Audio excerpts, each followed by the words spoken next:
Assalamualaikum warahmatullahi wabarakatuh. Perkenalkan, nama saya Dini Kapiani, mahasiswa dari Politeknik Negeri Cilacap, jurusan Teknik Pengendalian Pencemaran Lingkungan.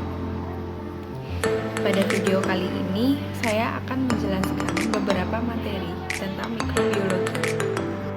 Pertama akan kita bahas tentang sejarah mikrobiologi.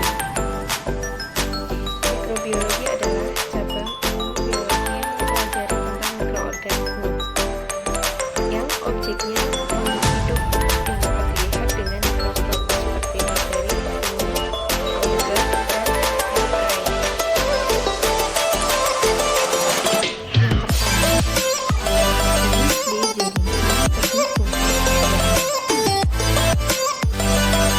Pada teknik ini, mikroorganisme diisolasi dari alam dan digunakan di laboratorium dengan memanipulasi dan kondisi inkubasinya. Beijering berhasil mengisolasi dan memurni berbagai mikroorganisme air dan tanah untuk pertama kalinya. Yang kedua, ada Sergei Winogradsky dan konsep chemolithotrofi. Mendalami bakteri yang terlibat dalam siklus nitrogen dan siklus sulfur. Konsep ini adalah hubungan antara oksidasi penyewaan organik dengan konversi energi dengan menggunakan teknik pengayaan.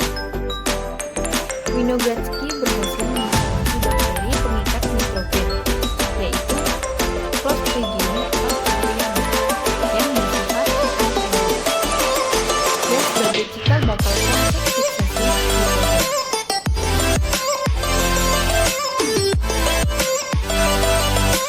Memasuki abad ke-20, mulai berkembang dua cabang mikrobiologi yang saling berhubungan, yaitu mikrobiologi dasar dan mikrobiologi teraplikasi. Mikrobiologi dasar mengacu pada penemuan alam dari benda ini, sedangkan mikrobiologi teraplikasi mengacu pada aspek pemecahan masalah yang berhubungan dengan bidang ini. Sejak ditemukannya tentang DNA, bidang mikrobiologi memasuki era molekuler. Keberhasilan sequencing DNA berhasil mencabut hubungan filogenetik atau evolusi di antara berbagai jenis bakteri. Adapun faktor-faktor yang mempengaruhi resistensi mikroorganisme terhadap zat-zat antimikroorganisme. Yang pertama, unsur-unsur fisik seperti panas, penyinaran oleh sinar UV, dan pendingin pada suhu yang standar. Yang kedua, unsur-unsur kimia seperti alkohol, ion logam berat, deterjen, dan oksidator atau pengoksidasi.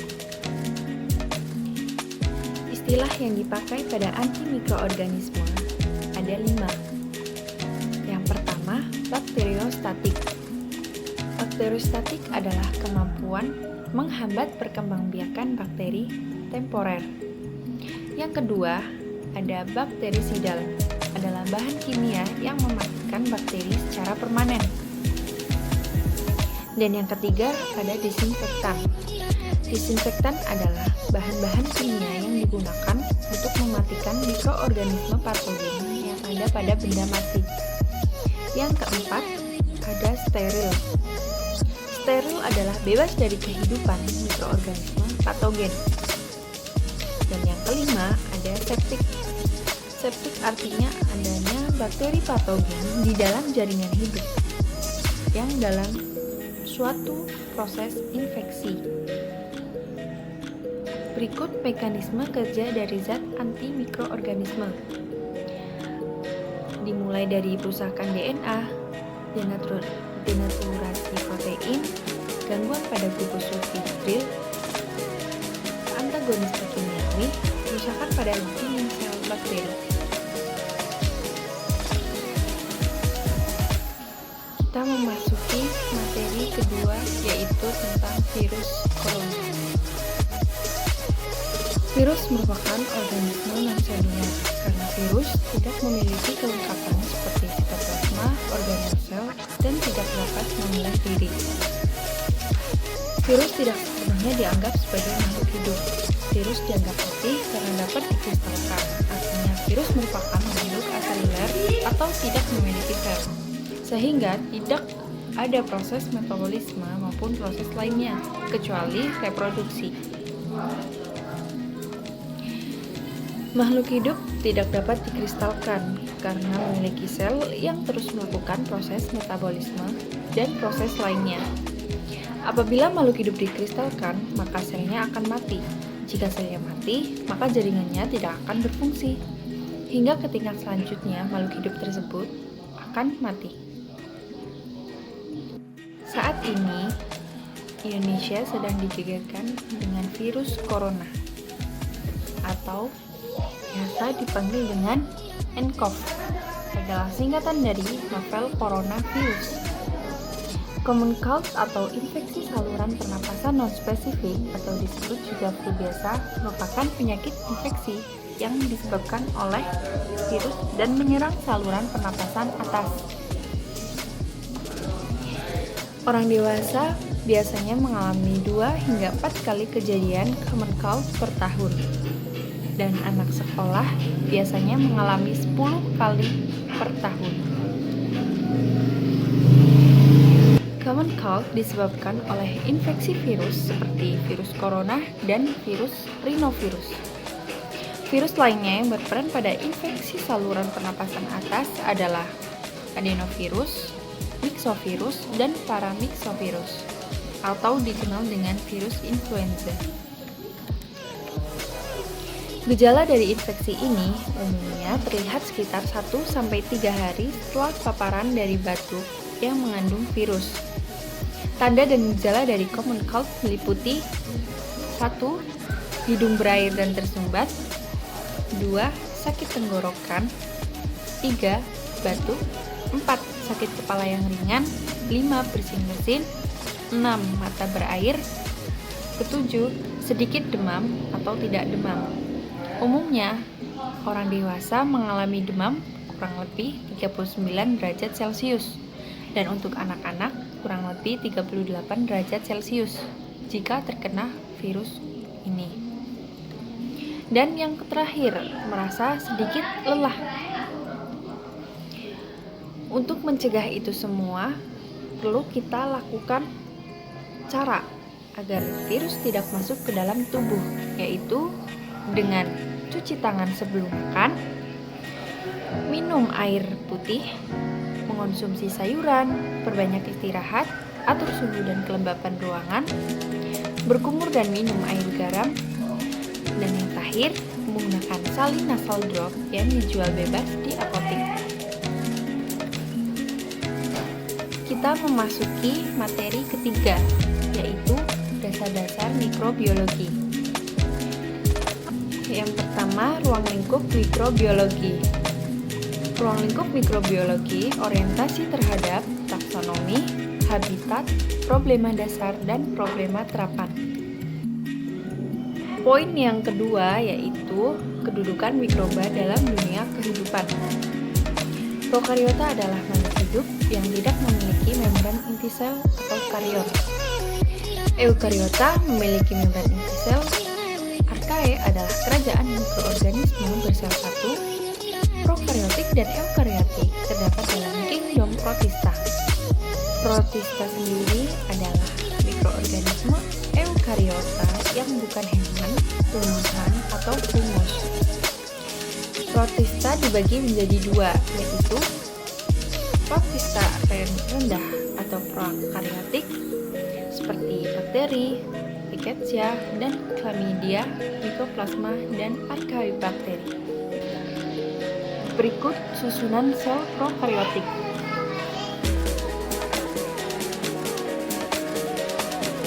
Di sini struktur paling luar ada dinding sel. Kemudian ada kapsul, ada membran selnya, flagella, dan juga ada ini. Struktur dalamnya ada sitoplasma, ada nukleoid, kemudian ada ribosom, dan ada plasmid. Dilihat ya.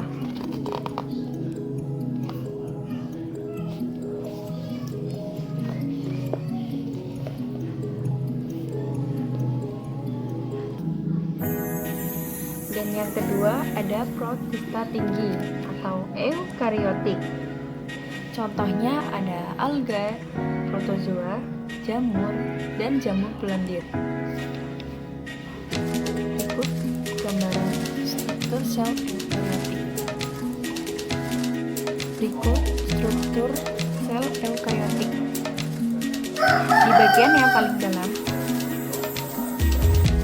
ada nukleus. Nukleus itu dibagi menjadi 3. Bagian terluar ada nukleoplasma. Bagian keluar kedua ada membran inti, dan yang paling dalam ada nukleolus. Dan di sini ada ribosom, kemudian ada retikulum endoplasma kasar, ada retikulum endoplasma halus, mitokondria, membran sel, sitoplasma, lisosom, sentriol, badan Golgi,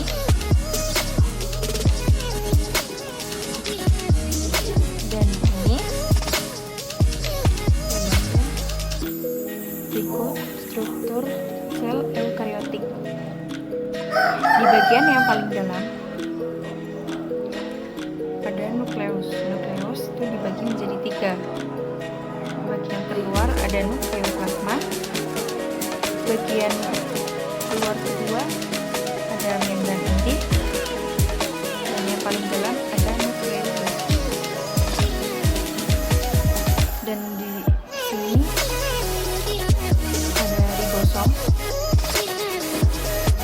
kemudian ada retikulum endoplasma kasar, ada retikulum endoplasma halus, mitokondria, membran sel, sitoplasma, lisosom, sentriol, badan Golgi,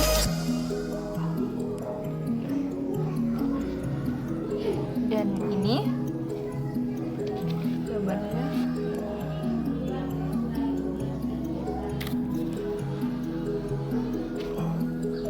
Ketiga, ada klasifikasi mikroba. Yang pertama ada bakteri. Bakteri termasuk prokariot atau tidak memiliki inti sejati karena tidak ada membran inti. Inti sel merupakan daerah di dalam sitoplasma dengan kekentalan yang berbeda. Yang kedua ada algae atau mikroalgae. Algae merupakan produsen primer dalam suatu ekosistem akuatik. Ada yang bersifat uniseluler, filamen, koloni, dan berkembang biak secara aseksual. Dan digolongkan menjadi 5 divisio. Yang pertama, Cyanophyta, Chlorophyta, Chrysophyta, Pyrrhophyta, dan Euglenophyta. Berdasarkan ada tidaknya flagel dan bagaimana struktur flagelnya, ada tidaknya cadangan makanan, adanya macam pigmen dalam sel, dan adanya macam dinding sel. Dan yang ketiga ada fungi. Fungi merupakan dekomposer bahan organik dalam suatu ekosistem akuatik. Berfungsi sebagai pengurai utama dari bahan yang mengandung selulosa, lignin, dan kitin. Merupakan organisme yang berfilamen, non-fotosintetik, bersifat saprofitik, dan parasitik. Fungi berproduksi dengan spora, tunas, pembelahan sel, atau fragmentasi talus. Dan yang keempat ada protozoa. Protozoa berfungsi sebagai bioindikator dan pengendalian pencemaran perairan atau bioremediasi dan juga sebagai parasit ikan. Dan yang terakhir ada virus. Virus merupakan agen infeksi non-seluler dalam suatu ekosistem akuatik yang melakukan multiplikasi di dalam sel inang. Bersifat parasit obligat, satu partikel virus disebut virion, mengandung asam nukleat yang dihubungi oleh bungkus protein. Masuk ke poin keempat, yaitu metode dalam mikrobiologi. Metode dalam mikrobiologi dibagi menjadi dua. Yang pertama, metode sterilisasi, dan yang kedua, metode mikroskopi. Yang pertama kali akan kita bahas yaitu metode sterilisasi. Metode sterilisasi dibagi menjadi tiga. Secara fisik, secara kimiawi seperti antiseptik dan alkohol, dan juga secara mekanik atau penyaringan. Dan yang kedua, metode mikroskopi. Metode mikroskopi yang pertama, mikroskop cahaya. Pembesarannya itu 1000 sampai 2000 kali. Dan yang kedua ada mikroskop elektron yang pembesarannya 200 juta sampai 1 juta kali. Sekian penjelasan materi tentang mikrobiologi. Bila ada kata